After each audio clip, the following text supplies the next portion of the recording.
Hello and welcome to Never Seen It, a podcast about movies we haven't seen yet. I'm your host today, Trent. I'm here with my co-host and wife, Betsy. It's me! Hey, Betsy. We are continuing on in our time travel through the decades of all the years that end in 2. We decided we're doing 7 episodes. 7 episodes. We're covering 7 movies. decades worth of movies.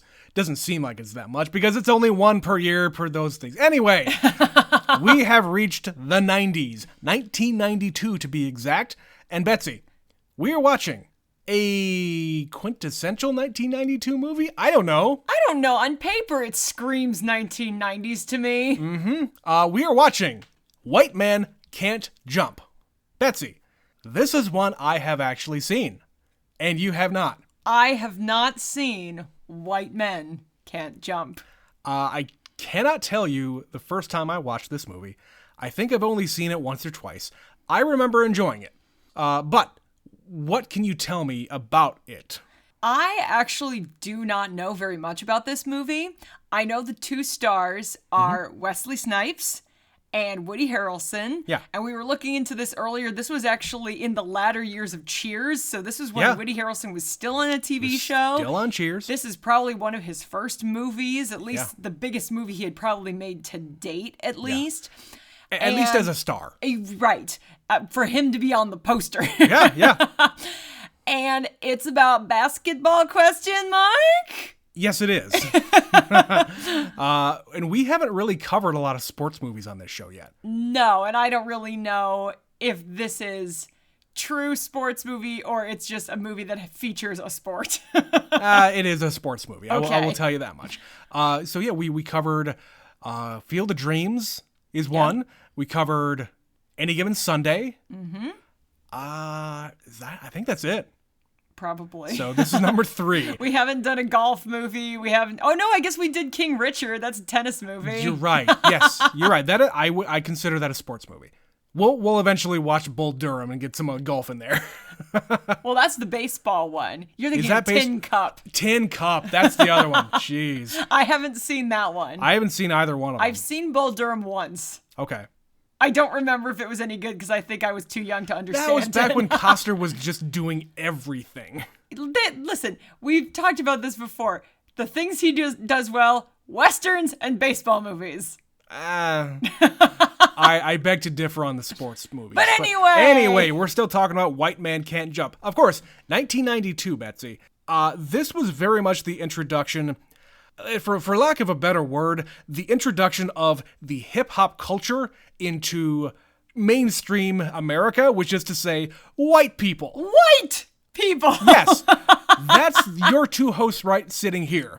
So, in 1992, we had started the 2nd grade. Yeah, so we were not old enough to little watch babies. White Men Can't Jump. The only thing I remember about this is they specifically used that line in Robin Hood Men in Tights. Yeah, Dave Chappelle says... He goes, "Aw, man, white men can't jump." Yeah. When he, can't get on the horse. Yeah, and that was only, a couple of years after this movie came out? I think it's a year later. I think that came out in 93. Wow, So okay. very of the time referencing contextually something that was going on. But when I watched that movie, I didn't know what the hell White Men Can't Jump was. Yeah, so again, it very much introducing this kind of thing to a mainstream audience. You got Wesley Snipes, who I don't think he was that well known yet. On the rise. Yeah, so we've only covered one Wesley Snipes movie yet. It was Demolition Man, which we really enjoyed. We saw one Woody Harrelson movie, kinda, with a Solo. He is in Solo. He is not the star by any means. He is a star. Yes. Yeah. But yeah, I think Woody Harrelson is very much almost having his reconnaissance, but well, they were having it almost the same time. They did, because they were both on that HBO show at the same time.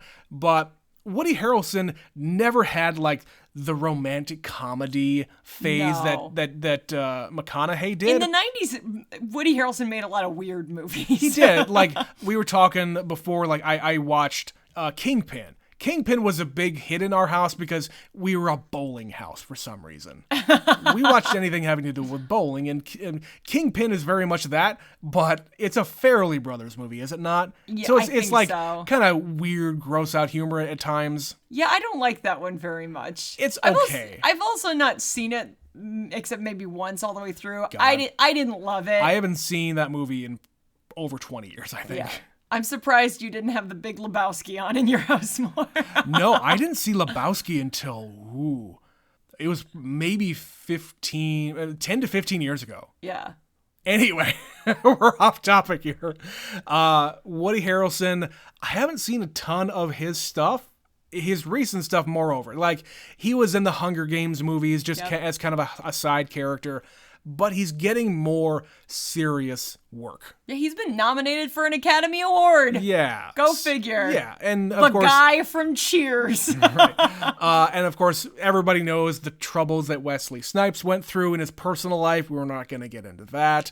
But I think he's most famous for the Blade movies. I would say, yes, he is. We've talked about Blade a little bit on the show, but I really like all three Blade movies. Say what you will about Trinity. I think they're all good in their own way.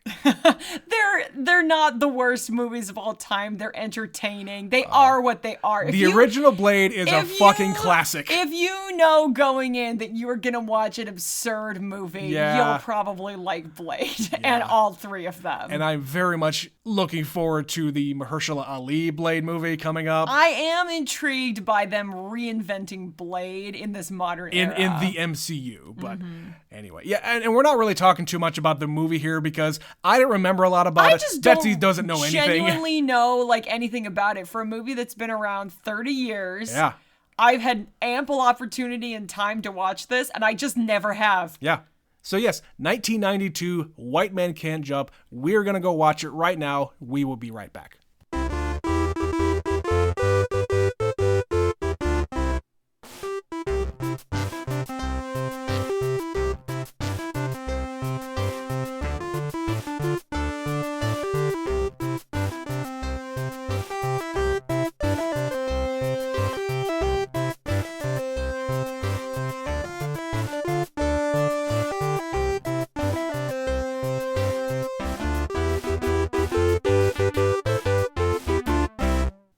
We are back. Betsy, that was White Man Can't Jump, 1992. What'd you think? This one's okay. I think part of it is 30 years removed. It's not that relevant anymore. Yeah. I understand why it was a hit at the time. Like, it's still pretty funny. There's moments that are really funny. These two have great chemistry together. They do. Billy is terrible. He's really bad at life choices. He's not listening to his friend. He's not listening. There's a lot of lessons here about hearing versus listening. Yeah. And Billy is not good at that.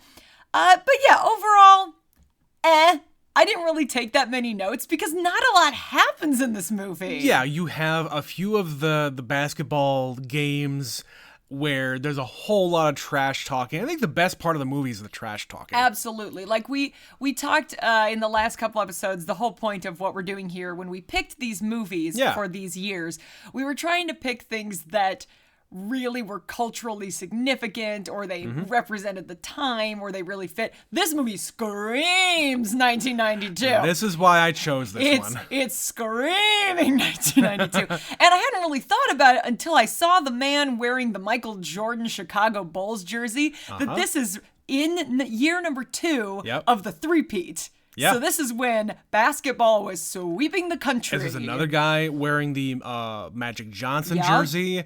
There's a whole lot of Lakers stuff because we are in LA. We are in LA. Yep. And you had kind of said in the introduction that there was a lot of kind of hip hop culture. There is some hip hop in here. They definitely, this entire soundtrack features a ton of black artists. Yeah. But this is more an LA movie. Sure. If I would say anything. I mean, we're on fucking Venice Beach. Yeah, we're on Venice Beach. And for lack of a better word, these guys are poor. These two dudes do not have like 9-to-5 jobs. They are out there hustling for money because it's what they're good at. Yeah, and it's not like okay, well, he has a job, but he does this on the side. No. Or he has like a little bit of a side hustle, for lack of a better word. Sidney does. Wesley Snipes' character does. He has like 3 different things that he does for money, but none of them are legitimate jobs. No, he doesn't work for somebody. He works for himself. Yeah, and we get a little bit of a reveal at the end of the movie with, okay, he does a little bit of construction on the side, quote unquote, to like update people's, you know, the facade in their house, or they put a new roof on. Yeah. Things that you would probably need to be licensed to do. And he clearly isn't, because he straight up says, I can go through the city, or I can go around the city. I could be the middleman. Yeah, so he doesn't necessarily have anything legit going on, but he makes money, and that's what counts. Right, and it's all about these 2 guys trying to make right by the ladies in their lives. Yeah, there's a lot of that. But yeah, I see a lot of reasons why people liked this movie. Yeah. I'm just sort of ho-hum about it. But again, it's not necessarily what we think about it here. I'm talking more, hey, for a 1992 movie, yes, let's talk about like the decade that was the 90s. So let's just get on with, like, I mentioned the trash talking. 1992, think about what what we were growing up in. Like, yo mama jokes. Oh yeah. Were such a big deal when we were kids. Even like little white kids in the Midwest. Out of this movie and similar movies, but mainly this one. Because it was everywhere. Yeah, and this is like a good 30% of this movie is just people trash talking each other. And it's not like dirty stuff. It's not nasty. It is just, it's yo mama jokes. It's aggressive macho man stuff. Yeah. It's nothing that is like super duper dirty. And like this movie you could have cleaned this movie up to be PG-13 easily. Yeah. Cover up some boobs a little bit. There's a lot of nipples. Sure. Rosie Perez does not wear a bra in this film. Nope. And yeah, I would say this movie is more the dynamic between these guys, the feel of what LA is at this time, where there are really poor people out there. Yeah. Who are, you know, they all know that everybody is struggling. Even like the one instance where I think it was like the second game that they were playing, one of the guys doesn't have enough money, so he says, let me go to the glove compartment. I can go and get something. I just need to get it out of my car. I just gotta go to my glove compartment. And he doesn't go there to get money. He goes there to get a gun. And a mask. So he then dons his mask, goes around the corner, and tries to rob a store. But of course, this is a neighborhood, and everybody knows everybody. And the guy behind the counter goes, Raymond, take off the mask. Raymond, Stop being an idiot. It's you. Don't do that. And yeah, he says, oh man, I just need the money. It's like, how about this? I'll sell you my gun. He sells him the gun. And they start negotiating a price. And yeah, it's... Oh, yeah, everybody is struggling to a point. And everybody understands the struggle. Like later in the movie, Sydney's house gets robbed. Yeah. And all of the neighbors are just like, well, I don't know what happened. They all know exactly what happened because it was broad daylight and you can't miss it. It's a community apartment building. Yeah.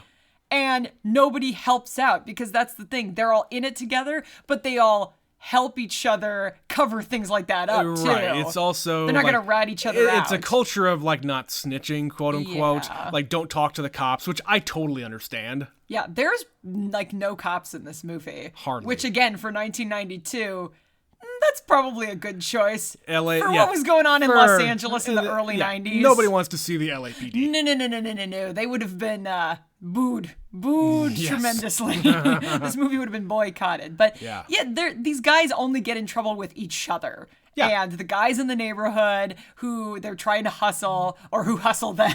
Right. And they also have to like hop around from court to court, because if you go to the same place and try to pull the same shit, there's other people in the audience that will call that out. Right. And just say, no, he's trying to hustle you. This guy is a fucking mark. So yeah, the movie starts at Venice Beach, and here's Billy, and oh my god, the first time we see him, I was just like, what is he wearing? He's like wearing his entire wardrobe. Everything about this pained me for 1992. He's wearing cargo shorts. Yep. He's wearing the sneakers that have the little air pumps in them. Yep. He is wearing a t-shirt underneath another t-shirt that says parental advisory on it. Remember when that was new? He's wearing a Maps of the World button-up, a leather jacket, and a tie-dye baseball cap. Yep. I wanted to shake this man. It was a lot.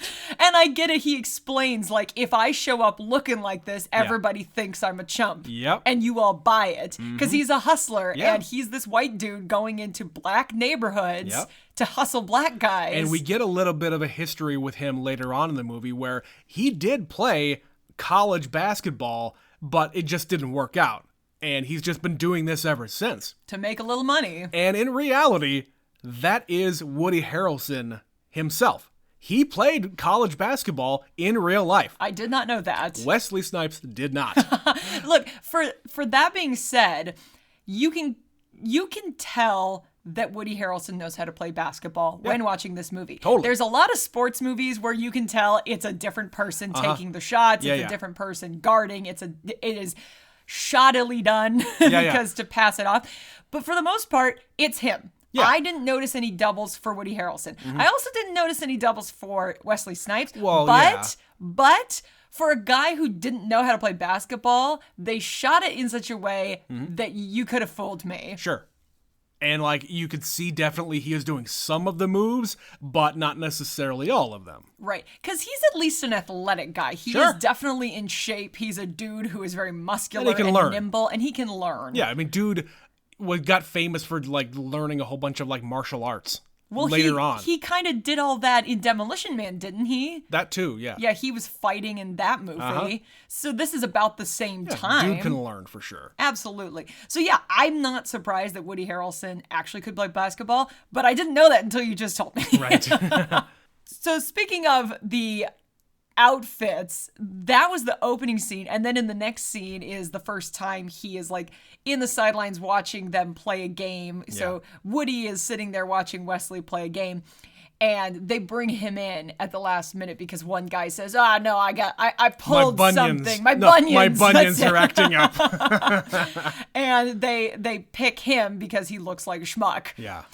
But while the other guys were playing, again, 1992, all up in this place. Everybody's wearing like the deepest cut tank tops down to their belly buttons. And they're all in like bright neon colors and spandex shorts. 90s were the decade of neon and spandex. And like the women who are all there watching have like chunky jewelry and crop tops. And everybody has like socks. Why do they have all those big, thick wool socks with their sneakers?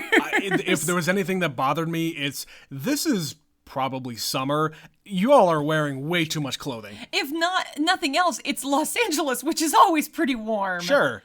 But there's no such thing as winter. Yeah, it just was like, oh man, yeah, I'm remembering now what 1992 was like. I too was there.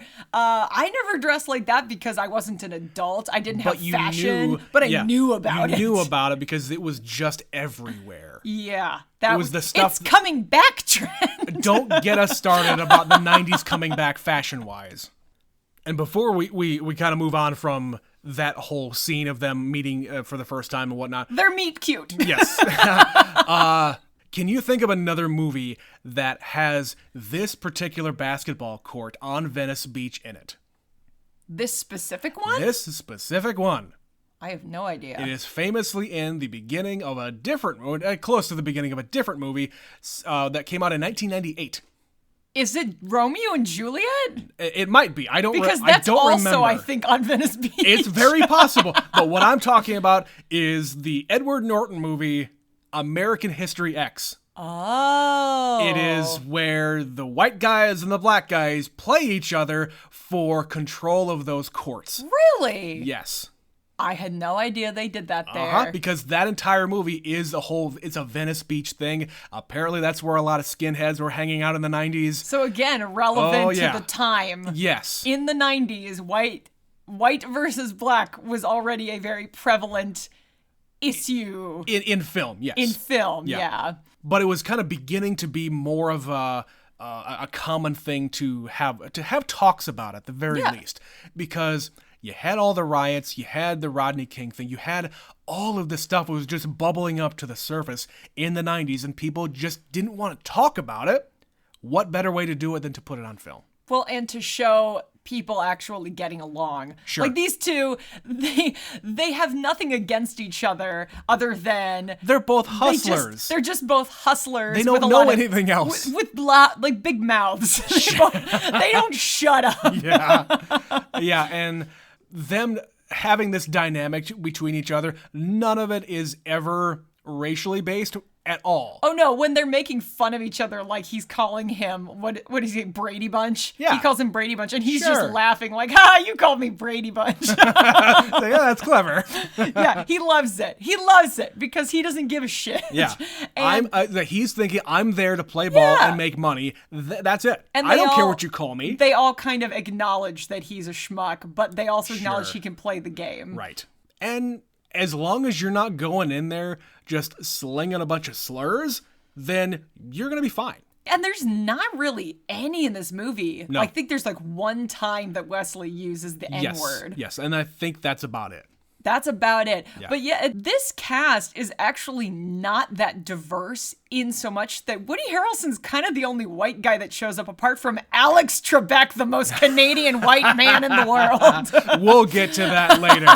But there's a one white cop at the very end. Yeah. After the break-in, but that's it. Otherwise, like the brothers who he owes money to, Sure. I don't know if they're really white. They kind of look like maybe Italians or something. They look very olive. Yes, they have very dark complexion. Yes. And Rosie Perez is obviously Puerto Rican. Yep. And then you've got a lot of black people because this is a black neighborhood that they are in. So he stands out like a sore thumb. Just an aside, the director of this movie is a white guy. Of course he is. Yeah. Because why not? Who knows about this topic better than a white guy? Of course. I would like to know what a Spike Lee version of this movie would be. You know, there's a lot of I don't know if it would be that different. There's a lot of movies around this time that I think were very obviously influenced by Spike Lee because he was the guy kind of leading the pack. He was pushing the limit for sure. For African American cinema, Yeah. if you want to call it that. Well, having something come out from that perspective and having it be palatable for the audience. Yeah, a wide audience. A wider audience, yeah. Mm-hmm. He's making it from his own perspective and from these other characters' perspectives, but he is presenting it in a way that is palatable for the masses. Right. And you know who else he uses in his movies? Rosie Perez. Indeed. She was in the first movie he made. I think it was her first movie. I wouldn't doubt it. I don't know. I have not seen a lot of his early stuff. Nor have I. But I get the influence on this movie and other stuff around this time. Of course, this is two white people from South Dakota talking about all this stuff. We are clearly very well versed and can speak on this topic, guys. So we apologize if we're kind of talking out of our asses here when it comes to this stuff. We apologize. It is not our intention. No. But yeah, it just sort of falls into place pretty quickly. The plot is Woody Harrelson, his character is a hustler. Yep. This is all he knows. And he gets followed home by Sydney, Wesley Snipes' character, and he says, hey, you're pretty good. You want to make some money. We're going to hustle these guys. There's a tournament coming up later. Yep. I could have you as my partner, but tomorrow, let's go to this other place. We can make a little bit more money. In the next couple of weeks, let's just go and do this small-time thing, and then we'll play in this tournament and win a bunch of money. Yeah. And so that's kind of the rest of the movie is they play each other, and then they literally play each other, because he gets screwed a little bit, Billy does. Mm-hmm. And then, it's just a series of repeatedly bad decisions on Billy's part. He gives Sydney $1,700 and he gets screwed. Yeah. They hustled the hustler. Yeah. So he has already made arrangements with these other guys and they take the money and we don't really believe it as the viewer because it's like, well, why would Sydney do that? But Rosie Perez, his girlfriend, immediately says, we're going to his house and we're getting that money back. Yeah, Gloria smells a fink. Yes. So they go over there, and I think that one of the better scenes here is when they're in the living room. We got the three guys on the couch. The guys who hustled him. The guys who hustled them. Woody's just standing there saying, give me my money back, so to speak. But there's a basketball game happening on the TV behind him. And they're kind of watching the game and also fighting with each other. Right. Like as they're kind of starting a little bit of a scuffle, they kind of pause as some of the shots are going off, and then by the end of it, they're just all kind of hanging out watching the game. Meanwhile, the girlfriend and the wife are in the kitchen debating what we are going to do. They're handling the problem. The men are not handling the problem. The women are calling the shots here. Then the women come in and present their plan. We have the solution. We have worked it out. Right.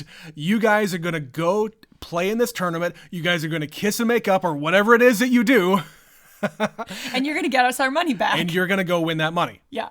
And it's kind of them both saying it's our money. Right. And then they just kind of start talking at the women at the same time as the camera just keeps on zooming in as they're talking and arguing against the entire thing. It's like, I don't want to deal with this guy. This guy, I can't do it. No. And of course they end up playing because they are beholden to the loves of their lives. Indeed. And that's pretty much the entire movie. Like, they're doing everything for their ladies. Yes, and they're big macho men, but they're actually big softies where it comes to their women, and they're their weaknesses. Indeed. And of course, with Billy and Gloria, the big overarching thing with them is that they're in trouble.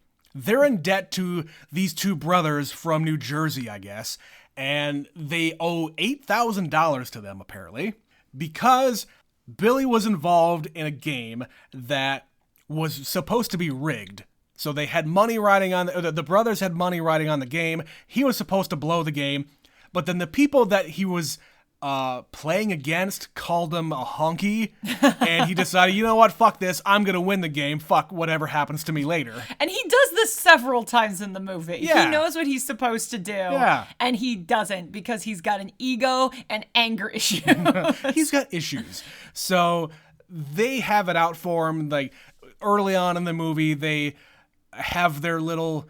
God, we need to go back and talk about some of these other scenes, but they get caught, they run away to another motel, and it's just this overarching thing that there's not really a big payoff for. It's just a reason for them to need money. Yeah, they need a catalyst to move the story forward. Yeah. So they have this kind of throwaway storyline where Gloria bought a car from these guys and it was a piece of shit, but they didn't want to ask for their money back because these guys are tough dudes. Yeah. And so instead they made an arrangement for him to throw a basketball game, but instead he won and they lost money, and so now he owes them more money. Right. And they are trying to... It's like one line that is just kind of thrown off as an explanation, and quote it's unquote. completely unimportant, and then when they finally resolve it all, they show up and they're kind of threatening once in a while. Right. Like one of them has this book of Polaroids of dead bodies. Right, and I said, why are you, like, walking around with this book of evidence of all of your crimes? But at the end of the movie, when he finally has a little money, he gives them what he has,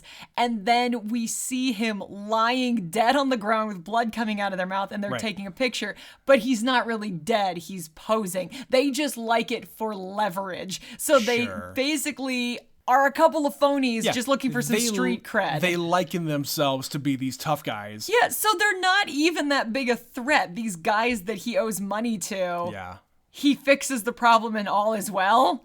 I don't get it. They're not very menacing. They're not very threatening. They're just sort of there. It's not played off for laughs at the end. No. Yeah, the ending of the movie doesn't make any sense with that. No, it just sort of ends. The movie just sort of ends. But I want to talk about Gloria. Oh, yeah. So Gloria is, I think, one of the better characters in this movie. You think?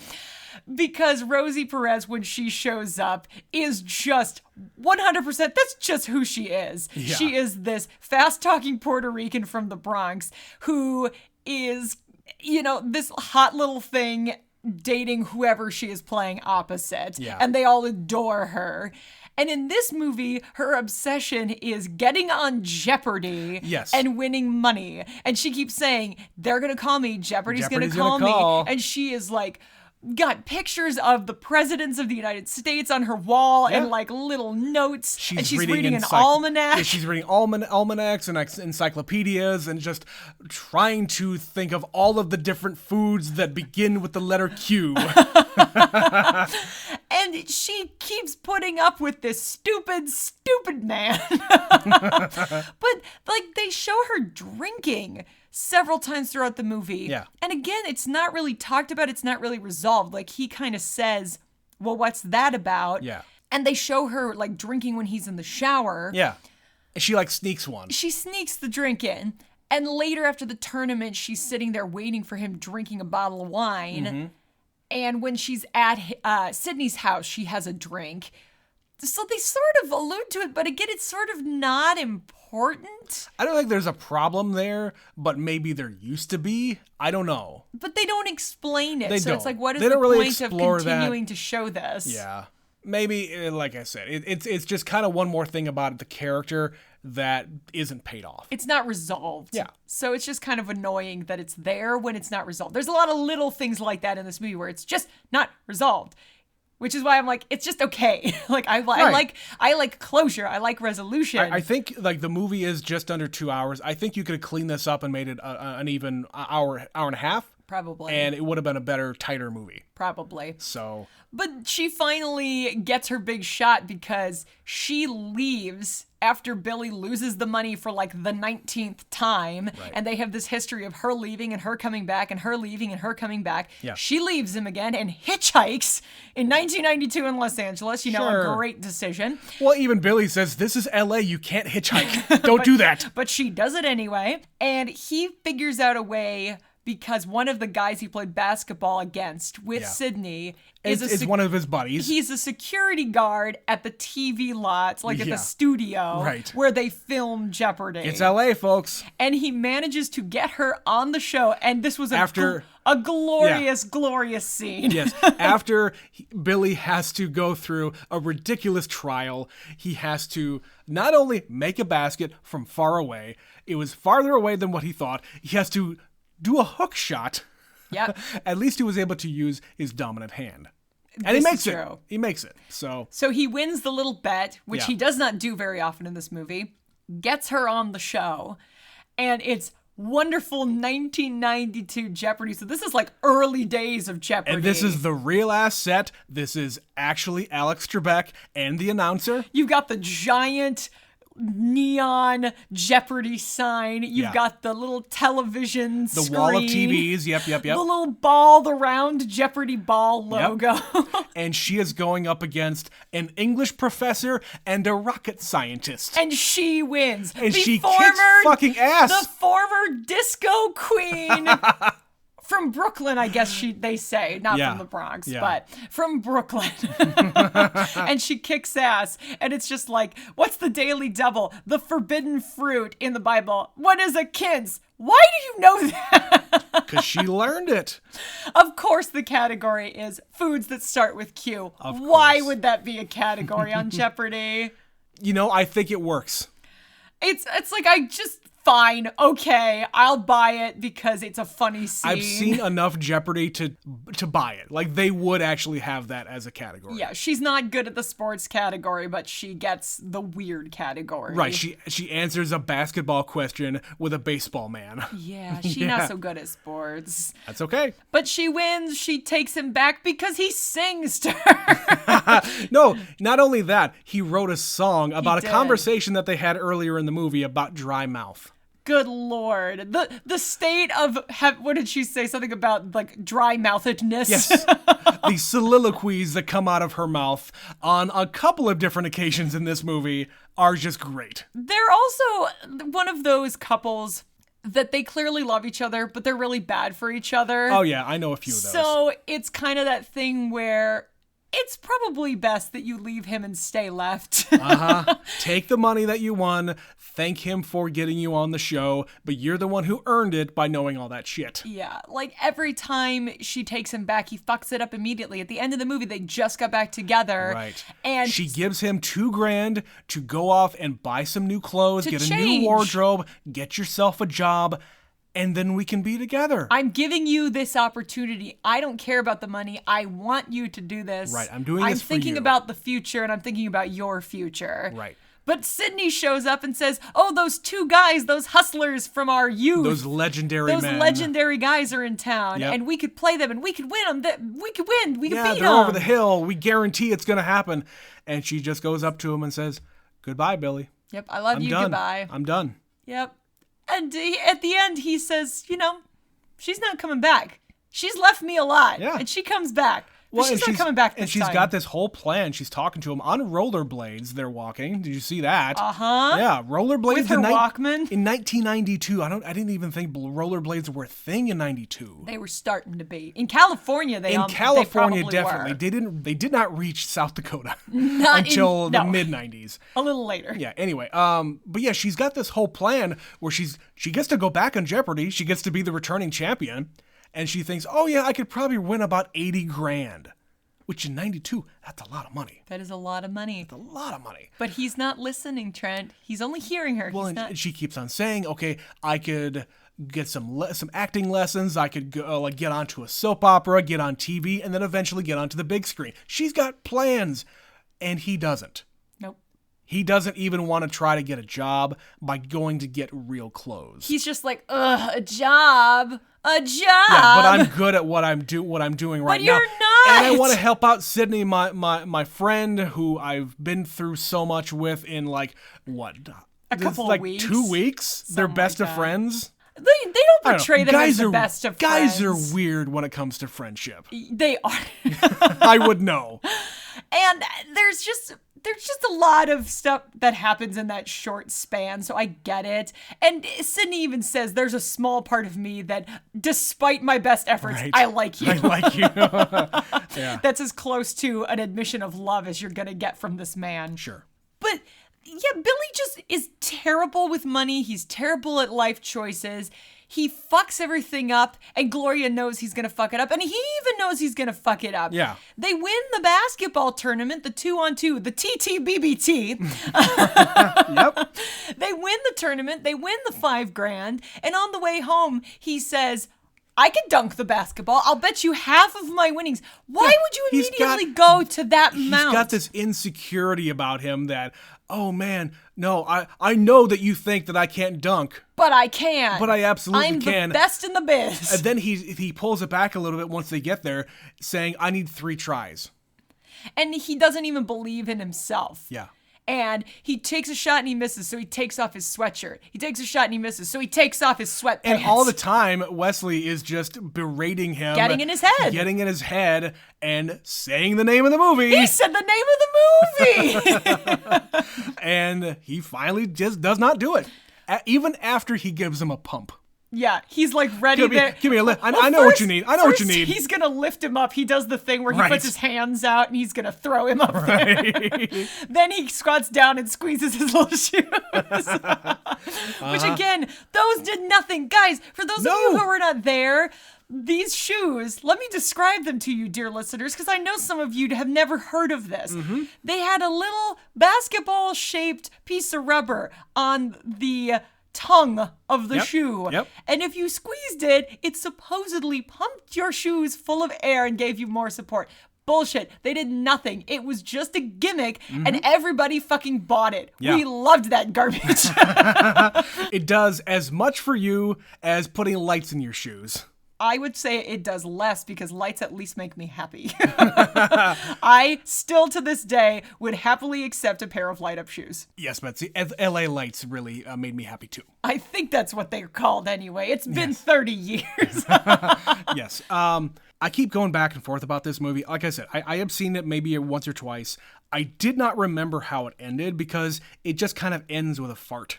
Like these guys are friends, but then they're rivals, and then I don't know. I mean, I get them having a connection because they're both hustlers, they're both good at what they do, but at some point, if you were to extend the timeline here, they're probably not going to be friends for very long. No, they did nothing that united them forever. They kind of don't trust each other. They have no bonding experience. Yeah. They have things in common, they keep like getting ahead and then falling behind and then getting ahead and falling behind.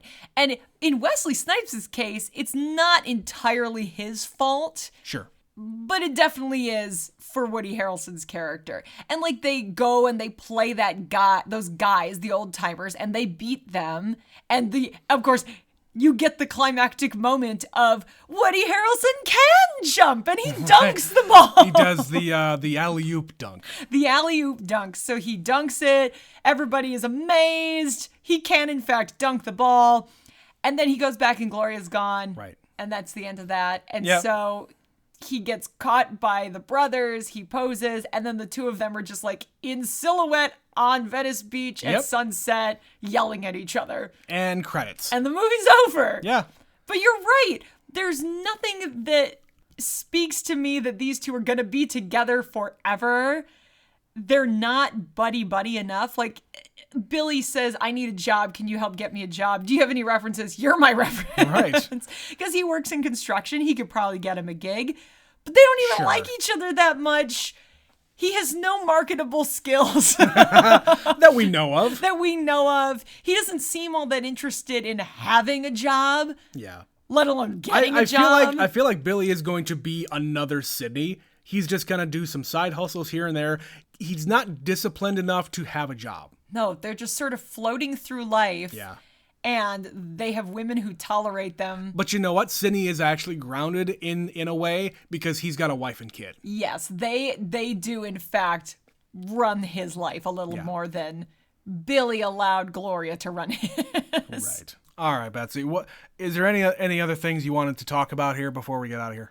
I mean, not really. The soundtrack is good. I love these movies from back in the 90s when they still put out soundtracks because they made such a big show about it. Like at the end of the movie, soundtrack available on such and such records. It's just one more revenue stream for them. And in the 80s and 90s, it was a big deal because, of course, CDs were a big thing. Tapes were a big thing. There's a lot of tapes in this. There's a lot of tapes. He has a pile of tapes in his car. Just like on the floor. I love what's that. Wrong with He's just rooting around in a box of tapes. I hate you. At least organize them, man. I love the conversation, like talking about Jimi Hendrix.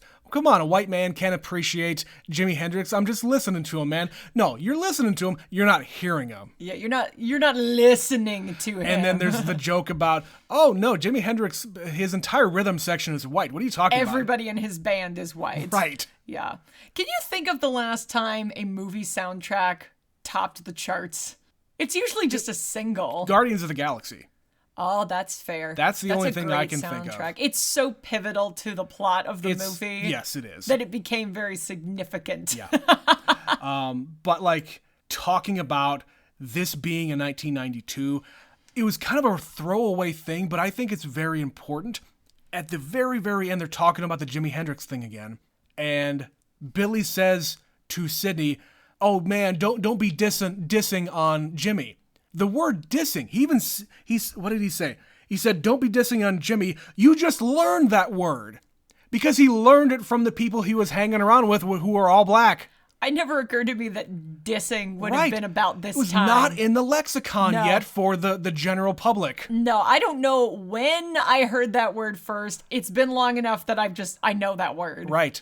And now everybody uses it. Yep. It's so crazy that there's so much that comes out of that community that just permeates the culture and just is everywhere after a little while. But anyway, now that we've learned that white men can indeed jump, if they really put their minds to it, let's get out of here. And I want to read an email here from Stephanie. She wrote us an email about the 1972 movie that we just covered, Deliverance. From Stephanie, I am not surprised that you guys haven't watched this one. It is very dark. I watched this in college. There are parts of the film that really stick with you. Yeah. I'm not a huge fan of 70s cinema. I could probably count fewer than 10 70s movies that I actually like. I'm kind of with Stephanie, and maybe I said that when we watched Deliverance, but to elaborate, I've tried to watch a lot of movies from that decade, and maybe it's just because they were taking a more realistic approach, and they're really heavy topics, and they're very gritty and dark and upsetting. And while I don't mind one once in a while, I don't really like them overall because I would rather feel good about myself. Yeah, when all you're doing is putting out these heavy, dark movies, nobody really wants to come and see that all the time because people want to go to the theater as a release, as fun, as whatever. And that's to say that that's the entirety of the 70s. You get movies like Jaws, which is a great movie. Sure. They have a lot of qualities to them. There's definitely ones I like. Just overall, the ones that are considered the greatest movies of the 70s, yeah, I tend not to like them. Yeah. I'll give them a shot. I really will. I have just found consistently over and over and over again, they're not always for me. Yeah. Maybe next year when we cover 1973, we'll find something better. Maybe. Anyway, she finishes up here. Deliverance is one that is dark and weird, but I do like it. I think it has some very realistic dialogue between the four main guys. Yeah, that was one thing that I pointed out while we were doing the episode, that the conversation that happens after they kill the guy, spoilers, is just very believable. Yeah, in the moment when you are panicking. And you're reacting. And you're reacting. Yeah. How you would react. Very realistic. The music adds to the suspense and creepiness. There are some super sad, creepy towns in West Virginia that we saw while driving from Kansas City to Virginia when we lived there. Yeah. And then the, quote, 1 from every 10 years, end quote, series is a great idea. Very excited to see where you go from here. Love, superfan Stephanie. Thank you, Stephanie. Thank you, Stephanie. We think it's a good idea, too, which is why we're doing it. And it's a fun way to see a large variety of movies. And, like, we don't necessarily want to always do a themed series. Like, this stuff, these movies have nothing to do with each other except for when they were released. That's it. And we like it that way. Yeah. So this is going to be the end of the 1992 episode. If you would like to email us your thoughts about 1992, about basketball, about Jeopardy, Alex Trebek's mustache, should he have shaved it? Thereof. Should he have shaved it or not? Controversial opinion. R.I.P. Alex Trebek. Email us your tributes to the man. neverseenitpod@gmail.com. Twitter is neverseenit_pod. We have 2 kind of new social media platforms. The Facebook and the Instagram are both neverseenitpod1. We try to post every single day, whether we like to or not. You can also support the show by clicking the link in the podcast description. You can throw us $1 on Anchor. We would very much appreciate that. But when next you are hearing from us, we will be in the new millennium. We're going to go to 2002. The year that will never end. The year that will never end. We have covered so many 2002 movies. And we're not done. We got one more. One more for this series. One more for this series. We're not done. No. We got 02. We had several we could have chosen. Yes, we've got 2012 and 2022 still left to go after that. Betsy, I want to thank you for being my co-host today. We will be back with another episode next time. My name is Trent. My name is Betsy. Bye-bye.